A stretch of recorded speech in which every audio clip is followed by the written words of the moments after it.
குப்பை கதையை தயாரிக்கும் அஸ்லாம், ஹீரோ நடன அமைப்பாளர் தினேஷ். பாகன் படத்தை இயக்குனவர் அஸ்லாம். இவர்கிட்ட உதவி இயக்குனரா இருக்கிறவரு காளி ரங்கசாமி. காளி ரங்கசாமி சொன்ன கதை ஒண்ணு அஸ்லாமுக்கு பிடிச்சு போக அதை படமாக்க பல தயாரிப்பாளர்கள் கிட்ட அணுகியிருக்காரு. ஆனா அவங்க எல்லாரும் படத்தோட கதை நல்லா இருக்குன்னு சர்டிபிகேட் மட்டும் கொடுத்தவங்க அதை தயாரிக்க முன் வரல. தன்னோட உதவியாளரை எப்படியாவது இயக்குனர் ஆக்கணும்னு ஆசைப்பட்ட அஸ்லாம் தானே அந்த படத்தை தயாரிக்க முன் வந்திருக்காரு. தன்னோட நண்பர்கள் சிலரோட உதவியோட பிலிம் பாக்ஸ் ப்ரொடக்ஷன்ஸ்ன்ற பேர்ல தயாரிப்பு நிறுவனம் தொடங்கி இந்த படத்தை அவரே தயாரிக்கிறாரு. படத்தோட ஹீரோவா நடன அமைப்பாளர் தினேஷ் நடிக்கிறாரு.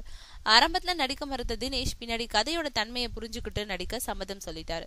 படத்துக்கு குப்பை கதைன்னு பேர் வச்சிருக்காங்க.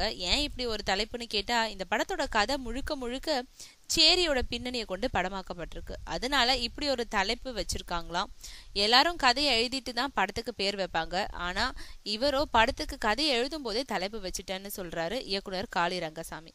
சென்னையை சுத்தி இருக்கும் சேரி பகுதிகளில் படப்பிடிப்பு நடக்க இருக்கு.